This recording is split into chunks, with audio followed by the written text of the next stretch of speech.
An orc widow arrived at his door with two silent children. He almost sent them away, then stopped. The notice had been nailed to the board outside the Hallows Bend granary for 6 weeks before anyone stopped reading it. Weather does that to paper. Rain softens the ink first, then the corners curl, then the whole thing goes the color of weak tea, and people's eyes slide past it the way they slide past a gravestone they pass every day. The notice said, in the flat language of the Greywood Accord's resettlement clause, that 40 acres of the old Kettering allotment, marsh-edge land, thin-soiled, unclaimed since the Kettering boy died without heirs, had been assigned to a displaced clan family under Article 11. Nobody in town had gone out to look at who'd moved in. It was easier not to.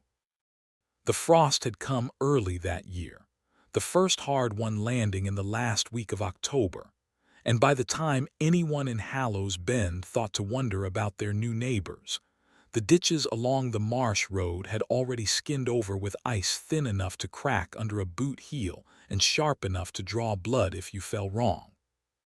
The granary sat at the crossroads where the marsh road split off from the main trade route into Elderglen, and every wagon coming through Hallows Bend passed that board twice, once going, once coming back, which was precisely why nobody thought they needed to actually read it. A notice you pass twice a day starts to feel like part of the landscape, no more urgent than a fence post or a bend in the road. By November, the paper had gone the color of weak tea, exactly as the season had turned the marsh grass the color of old rope, and the two facts sat there together, equally ignored, while frost worked its way an inch deeper into the ground every night. Callum Ashworth did not read the notice either. He had walked past that board 4 times a week for 3 years without once breaking stride, because the smithy's routine did not leave room for other people's news. He rose before the sun, banked yesterday's coals back to life, and worked the bellows until his shoulder ached in the specific, familiar way that meant the fire was hot enough. He was 34 years old. He had inherited the smithy from his father, who had died in the Greywood War 22 years before that, in a campaign whose name, Two Fords, still made certain men in town go quiet if you said it at the wrong hour. He had inherited the house behind the smithy from nobody, because his wife Marion had built the life in that house herself, in the 6 years they'd had together, before the lung fever took her 3 winters back, in the space of a single bad season that started with a cough in September and ended with a silence in January. Her apron still hung on the hook by the kitchen door. He had not moved it. He told himself this was practical. A man needed an apron for handling hot pans, but he had not worn it either, not once, and the strings had gone stiff with 3 years of dust he did not clean, and the hook itself had taken on a particular importance in his mourning, the way certain objects do when they are quietly deputized to hold a grief you have no other place to put. He kept one chair at the kitchen table pushed in at an angle Marion used to leave it, because he had never corrected it, and correcting it, he understood without examining the thought too closely, would have meant admitting the angle no longer mattered to anyone. He was a good smith. 40-some families in Hallows Bend brought him their plow blades and their harness buckles and their cracked kettles, and he fixed what could be fixed and told them plainly when it couldn't. And in this way the town had come to trust him the way you trust a well that has never once run dry. He ate his supper standing at the workbench most nights, because sitting at the table alone felt like a decision he didn't want to keep making twice a day. He kept exactly 1 plate, 1 cup, and 1 spoon in regular use, though the cupboard held enough for 6, because using more than the one felt like setting a table for people who weren't coming. He was not an unhappy man, exactly. He had simply arranged his life around an absence and gotten good at not noticing the shape of it. The way a man missing a finger learns to grip a hammer with the 9 he has left and stops mentioning the 10th, until someone new asks him to shake hands and he has to decide, all over again, how much of the story to tell. It was on a Tuesday in the second week of November, cold enough that the puddles in the yard had gone solid clear through, that she came to his door. He heard them before he saw them, the particular grinding creak of a wagon wheel with a warped axle, the kind of sound that made his back teeth ache on principle. When he came around the side of the smithy, wiping soot from his hands with a rag that had been white once, he saw a woman standing at the head of a sway-backed mule, and two children pressed close against her hip like they were trying to become part of her coat. She was orc, that much was plain from 30 paces, in the breadth of her shoulders and the particular gray-green cast of her skin, weathered to something closer to river stone in the cold light. She stood perhaps a head taller than he was, built like something meant to last through weather rather than to be admired in it, with forearms roped in the specific muscle that comes from years of an axe rather than years of a gymnasium.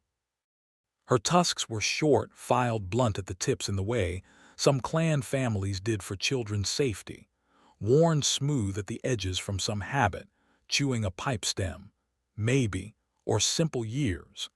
And there was an old white scar running from her left ear down into the collar of her coat, healed clean and long ago. The kind of scar a person stops explaining after the first few years because the asking gets tiresome before the telling does. Her eyes were a deep amber brown, steady, flecked at the rims with a darker copper that caught the low winter light strangely, and they did not flinch from his the way most strangers did when they first saw his forge-scarred hands, or the burn puckering the back of his left wrist, where a spark had found bare skin 4 years running now. She wore a coat patched at both elbows with mismatched leather, practical stitching. No ornament, its collar frosted white where her breath had settled and frozen through the walk. Slung across her back was a woodsman's felling axe, its head notched twice along the bit from stone it had struck and been ground back from, its haft worn to a dark, smooth shine by a grip that plainly was not hers. The wood remembered a bigger hand than the one that carried it now, and she carried it anyway, the way you carry something because setting it down feels like a second funeral. At her hip hung a smaller hand axe and a coil of rope gone soft gray with weather, and her boots, Callum noticed with the particular attention of a man who judged people by the state of their tools, had been resoled at least twice by hands that knew what they were doing, meaning either her own or her husband's before. The two children flanking her were smaller versions of the same weather-worn practicality.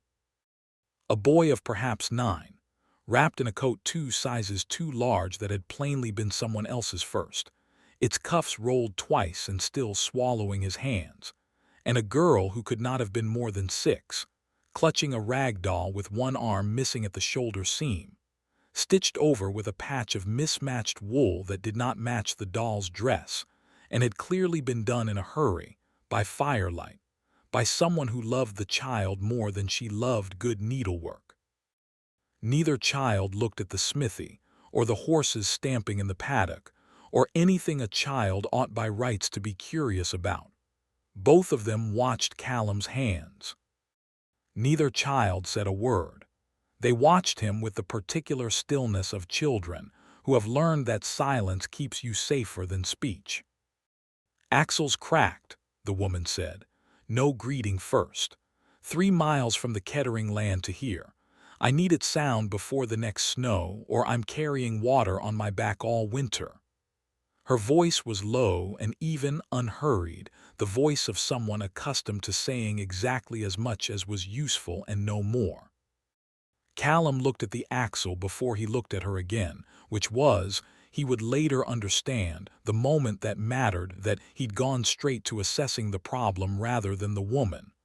"That's not a crack," he said. "That's a full split. Whoever set that axle in didn't season the wood." Nobody said it. It came that way with the wagon. Kettering land came with a wagon and a debt on it, and I paid the debt and got the wagon that broke. Pell won't sell you the iron for a new one, Callum said. It wasn't a question.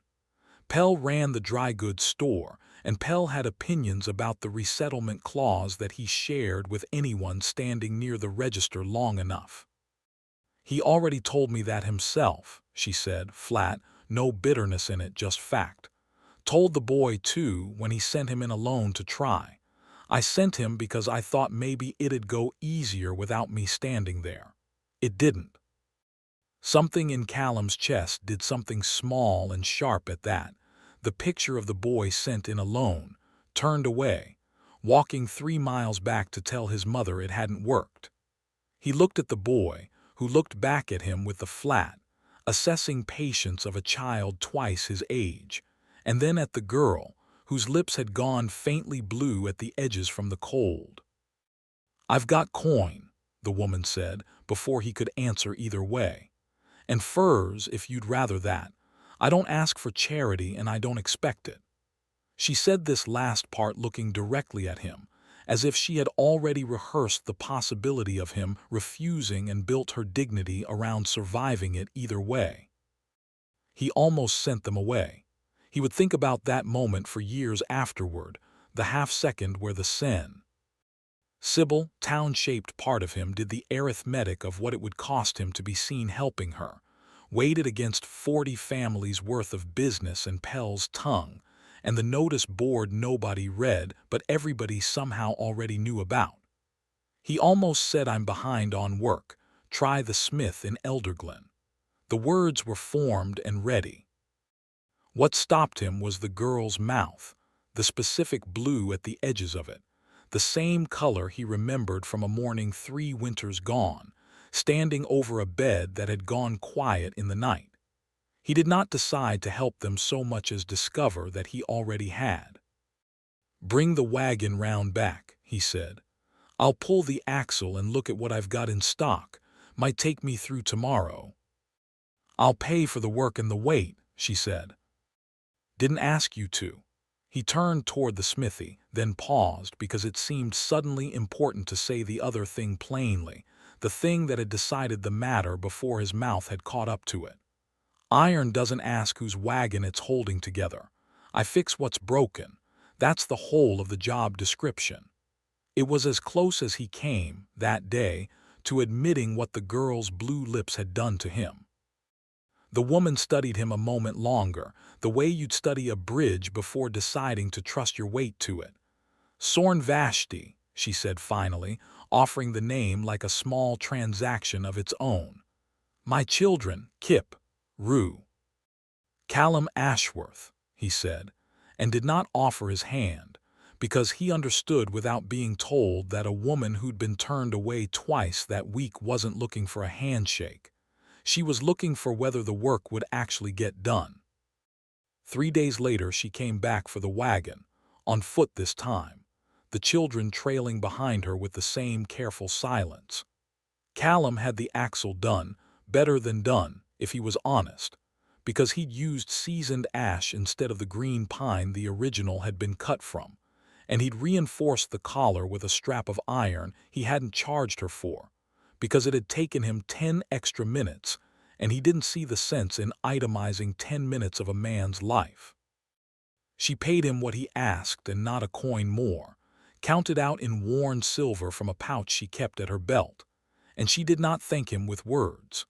She left, on the workbench, a paper twist of dried marshberries, the kind that grew wild along the Kettering land's boggy edges, and that no one in Hallows Bend bothered to harvest because they didn't know the trick of drying them sweet instead of bitter. He understood it for what it was. Not payment, not charity returned, just the plain grammar of "we are square" and also "I noticed you." A week after that she brought a kettle with a seam split clean through, the copper gone thin and brittle from age.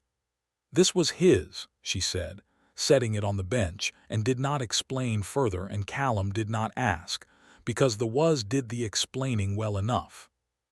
He soldered the seam and riveted a patch over the worst of it, and without deciding to, stamped his maker's mark into the corner of the patch.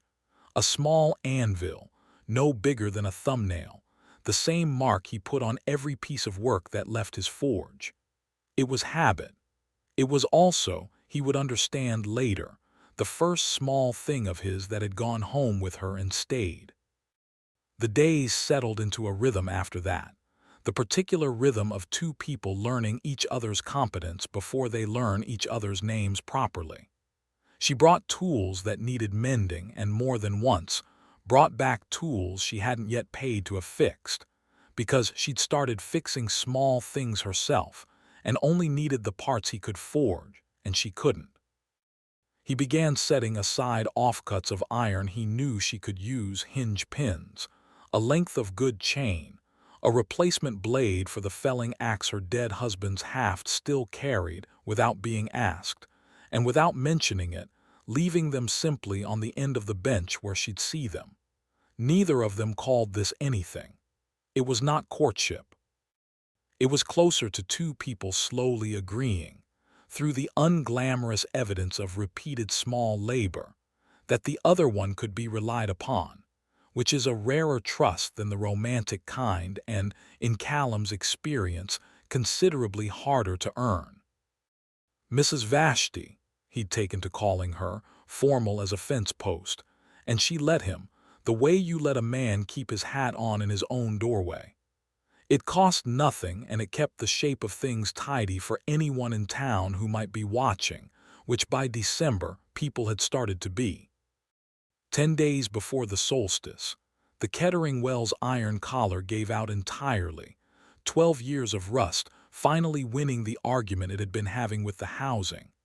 And Sorn walked the 3 miles in with the collar itself slung over one shoulder like a dead animal, because she had judged, correctly, that Callum would need the broken piece in hand to forge its match rather than working.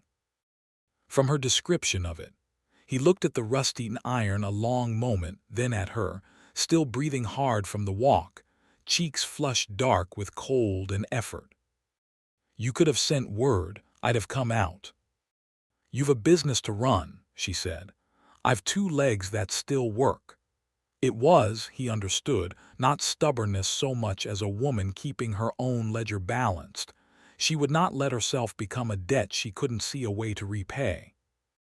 He forged the new collar over 2 days, and on the second, without being asked, walked the 3 miles himself to fit it, because a collar that size needed 2 sets of hands to seat properly, and he wasn't willing to let her manage alone on a ladder over open water in December. Kip held the lantern. Rue sat on the porch step wrapped in a blanket, watching with the doll's remaining arm clutched against her chest. And when the work was done and the bucket came up clean and full for the first time in a week, the boy made a sound that was almost, though not quite, a laugh. "That's the job," Callum said, mostly to himself, wiping his hands on his trousers.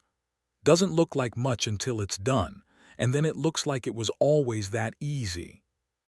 "Nothing's ever always that easy," Sorn said, handing him a cup of something hot and dark that turned out to be a marshroot tea he'd never tasted before, and would, within a month, come to genuinely crave on cold mornings. "It just gets easier the second time, if the first time was done right."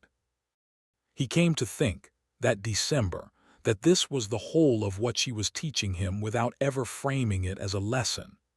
That competence was its own kind of tenderness, that a well-seated collar or a properly sharpened axe blade said things neither of them had the vocabulary or the standing in the town to say out loud.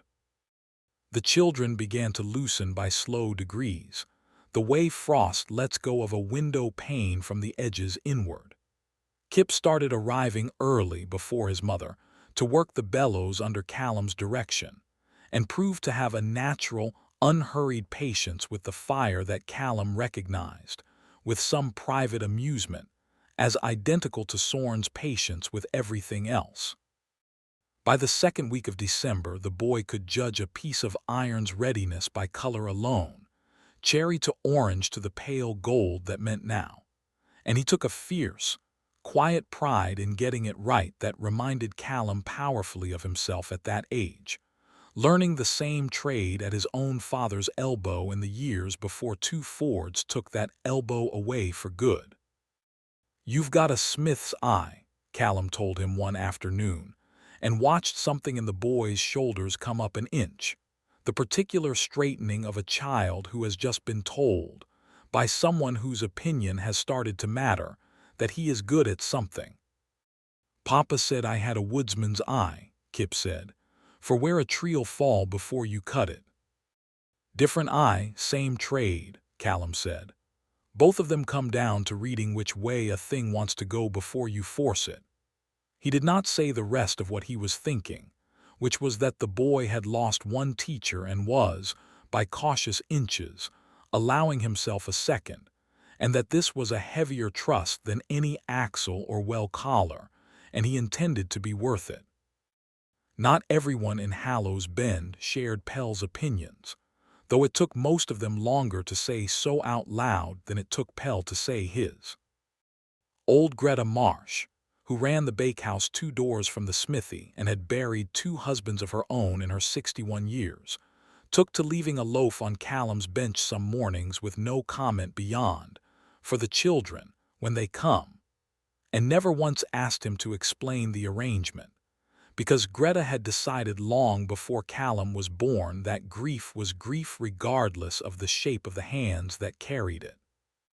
It was a small kindness, and it cost her nothing in particular, but in a town that size, small kindnesses were exactly as loud as small cruelties, and both kinds got noticed. By the turn of the year, Sorn's visits to the smithy had stopped needing a broken tool as their excuse.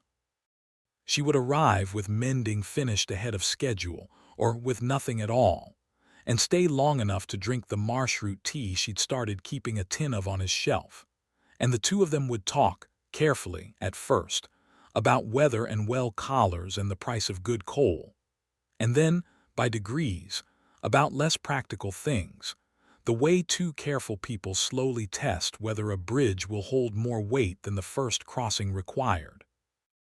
The boy, Kip, began coming with her more often than the girl did, standing near the forge with the flat, watchful patience Callum recognized because he'd worn the same expression himself at 9, in the year after his father didn't come back from the Greywood border. Kip didn't ask questions. He watched the bellows work, watched the way Callum judged a piece of iron ready by its color rather than a clock, and one gray afternoon in early December, without any of the usual conversational scaffolding children are supposed to use to get to a hard question, he said. "Everyone in this town hates us, why don't you?" Callum kept his eyes on the iron he was turning, because it seemed important not to make the answer feel like a performance.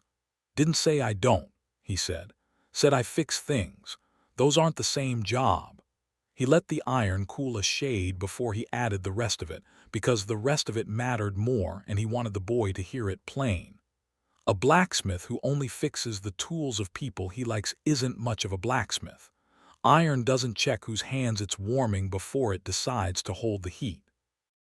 It was the truest thing he knew how to say about it, and the boy took it the way he seemed to take most things, filed away without comment, to be tested later against the evidence. Part 2 of this story is coming, and it opens on the worst snowstorm of that winter, the night Sorn Vashti says 4 words to Callum in his own doorway that neither of them takes back afterward. If you want to be there for it before anyone else, subscribe now, ring the bell, and consider joining the channel. Members get part 2 a full week early, along with a few lines you won't see anywhere else. It was Rue, the younger one, who did the thing her brother's bluntness had only circled. She was 6, and she had a habit of wandering the front room while her mother and Callum spoke in the low, practical register they always used with each other. And on a Sunday in mid-December, while the adults discussed whether the Kettering lands well needed a new iron collar before the ground froze harder, Rue found Marion's apron on its hook by the kitchen door. She did not ask permission. She touched the stiff fabric with one finger, the way children touch things they suspect might be sacred, and then she looked up at Callum with the particular directness only small children still have, before the world teaches them to soften their questions. "Did she die like our papa did?" Rue asked, all of a sudden with no time to say sorry for anything. The room went very quiet, Soren's hand stilled on the tabletop. Callum had not spoken about Marion's death to anyone in 3 years. Not really. Not past the bare facts a town requires of a widower, fever, quick. Nothing anyone could have done. He found himself crouching down instead, so he was level with the girl's face, because it seemed wrong to answer a question that honest from standing height. "No," he said. "She got sick slow over a whole season. I had time to say things. I just didn't say all of them because I thought there'd be more time after." He looked at the apron, really looked at it, for what he understood was the first time in 3 years. "I think that's worse, actually, having the time and still not using it." Rue considered this with the gravity of a small judge weighing evidence. "Papa didn't have any time," she said. "The rock just came down." She said it the way Kip had asked his question, no cushioning, no child's instinct to make the fact smaller than it was. Soren's voice, when it came, was low and level, and it was the first time she'd said any of it aloud in front of him. "Gruel was 31, she said. He worked the North Quarry for the timber concession, cutting the face for the road crews. The rock gave without warning on a Tuesday in the second hour of the shift. 4 men died. He was one of them. They told me he didn't suffer. I have never believed that part, and I never will, and there is nothing to be done about not believing it." She stated each fact the way Callum laid iron on the anvil, flat, unadorned, placed where it would hold weight rather than where it would look best. "I do not tell people this because it changes anything.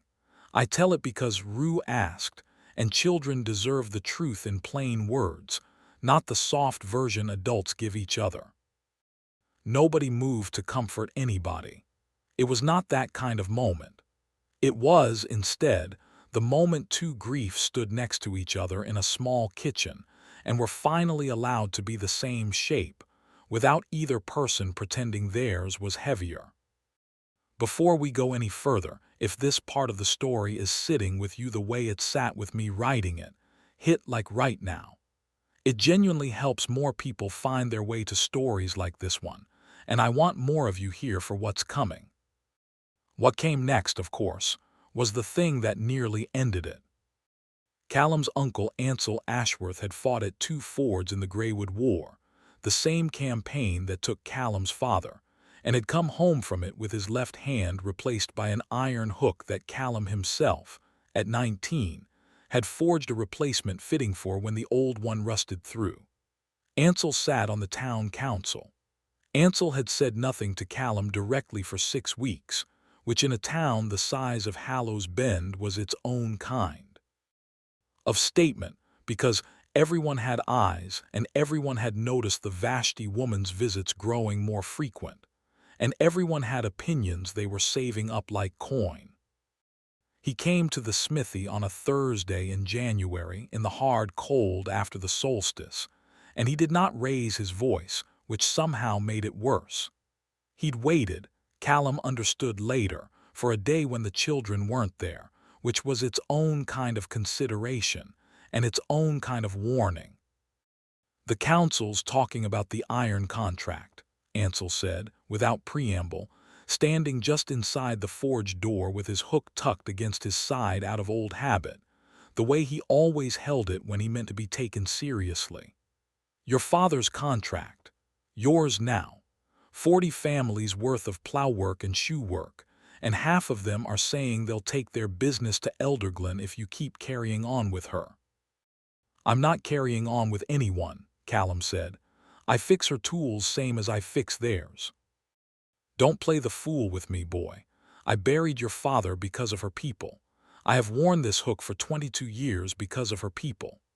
He raised it slightly, the old iron catching the forge light, a gesture Callum had seen him make perhaps a dozen times in his life, always at moments meant to end an argument rather than continue one. "And you're out here handing her iron like she's kin, teaching her boy the trade at your own elbow like he's owed it." "He's not owed it. He's earned it.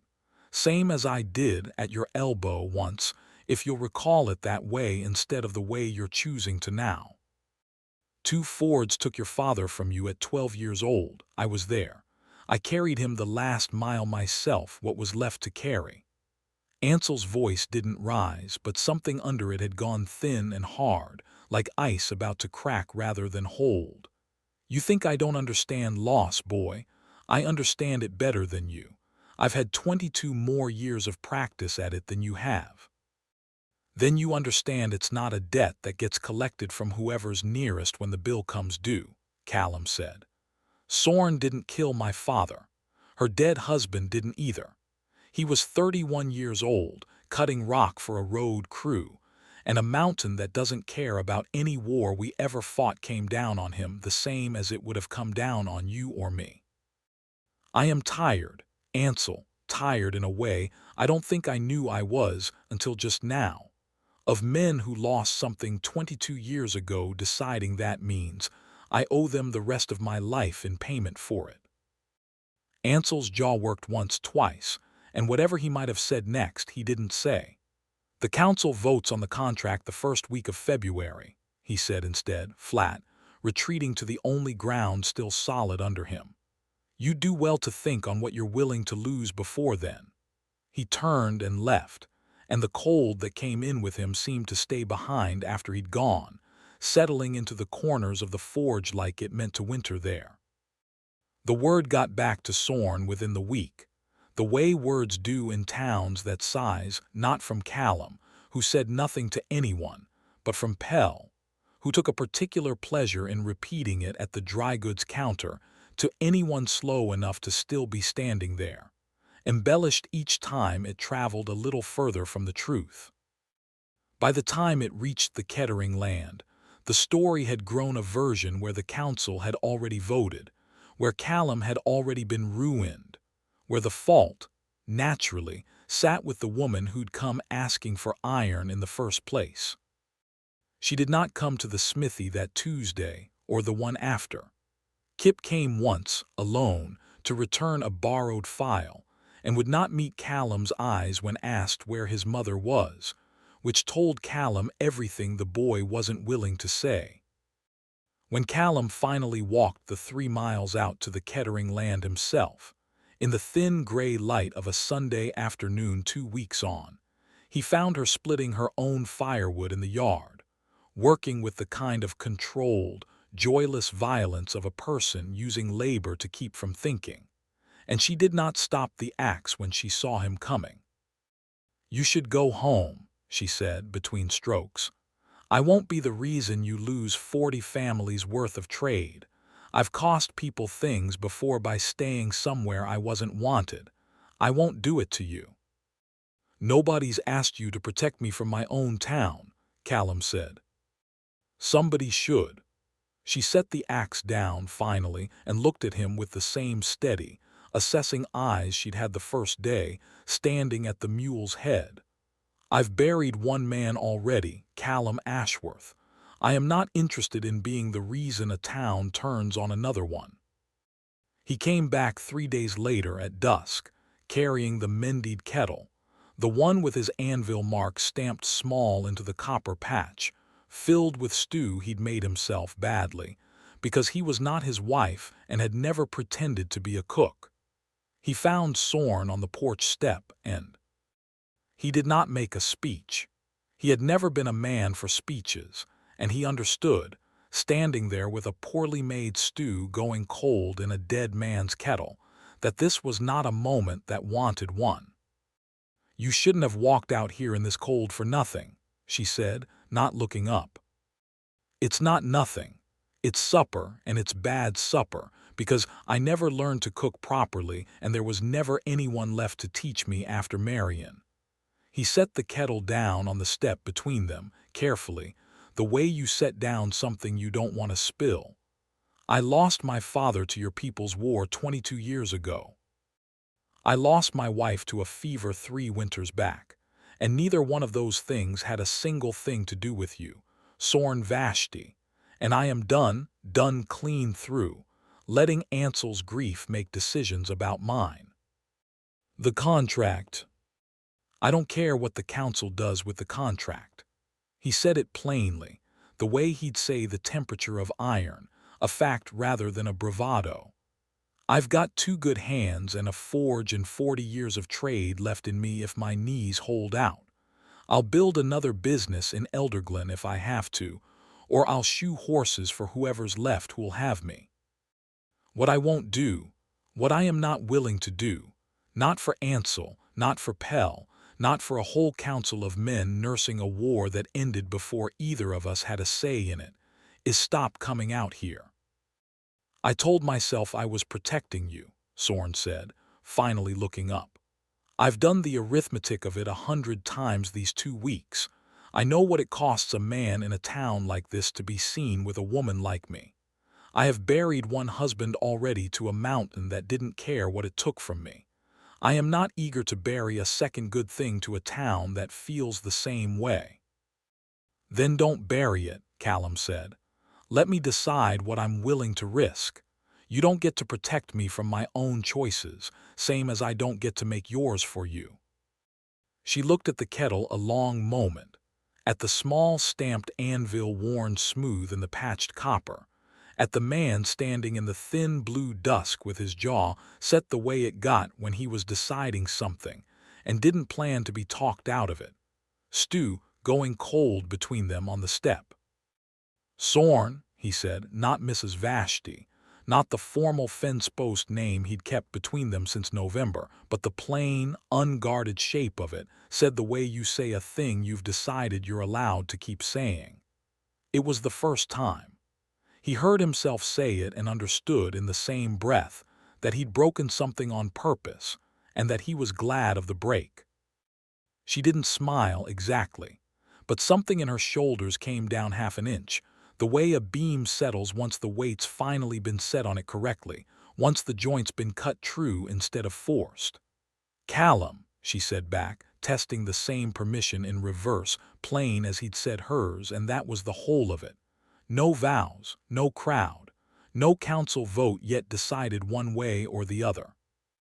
Just 2 people, on a cold step, with a bad stew going lukewarm between them, finally calling each other by the names they'd both been using in their heads for weeks. The council voted on the contract the first week of February as promised, and kept it, narrowly, by 4 votes to 3 with Ansel himself, to the surprise of nearly everyone in the room, abstaining rather than voting against his own nephew. It was not forgiveness. It was not even close to forgiveness. But it was, Callum understood, the first small give in 22 years of a man holding a grudge shaped exactly like his missing hand, and he took it for what it was worth, which was not nothing. 4 years on, the Kettering land had a proper well with an iron collar that never needed replacing, and a house with 2 chimneys instead of 1, because Callum had sold the townhouse behind the old smithy and built new on Sorn's 40 acres, with a second forge shed out back for the days he worked from home, and a garden Sorn had turned productive where the marsh grass used to grow wild and useless. He kept the town's smithy running 2, 3 days a week, because 40 families still needed their plow blades mended regardless of who he'd married. And by the second year, even Pell had begun sending business his way again, grudgingly, because a good smith is a good smith, and a town that size can't afford to hold a grudge against its only reliable one forever. Kip was 13 and near as tall as his stepfather, and had taken to smithing with the same flat, careful competence he brought to everything, filing his own small maker's mark, a single circle, plain as his mother's word for things, into the edge of every hinge pin he finished. He still carried his father's felling axe on woodcutting days, the haft worn now to two grips instead of one, his own hand slowly reshaping the wood the way Gruel's once had. Rue was 10, sharp-tongued and steady, and kept the apron that had once been. Marion's folded in a cedar box, not worn, just kept, the way you keep a thing that taught you something true when you were 6 years old and didn't yet have the words for what it taught you. There was a third child now too, born in the spring 2 years back, a girl with her mother's steady amber eyes and her father's habit of watching a fire a long moment before deciding it was hot enough. And no one in Hallows Bend, by that point, thought to remark on whose blood ran in whose children, because 4 years of a family simply being a family had worn that particular prejudice down the way water wears a stone, not by argument, but by patient, unglamorous continuation. Ansel Ashworth had never apologized, not in words, but he had, the winter after that Sunday on the porch step, come by the smithy with a broken hinge from his own door and set it on the bench without a word, and Callum had fixed it without a word either, and that had been, in its own flat way, the whole of their reconciliation. Some men mend fences the way iron mends, not with an announcement, just with the weld finally holding. The kettle sits on the hearth in that house still, its copper gone dark with years of use, the small stamped anvil in its patch worn smooth from handling. It has never been anyone's to keep alone. It has passed between two households and now belongs to one, and it holds the same water it always held, and asks the same nothing of the hands that fill it. A kettle does not care whose grip lifts it from the fire. It only asks that someone comes back to fill it again, and that, in the end, was the whole of what either of them had been offering the other, long before either one had a word for it. If this one held you the way these stories tend to hold me, hit like, subscribe, and ring the bell so the next one finds you. Tell me in the comments which moment landed hardest for you. The split kettle he mended without being asked. The marshberries left on the workbench as payment that wasn't payment. Kip's question, why don't you hate us?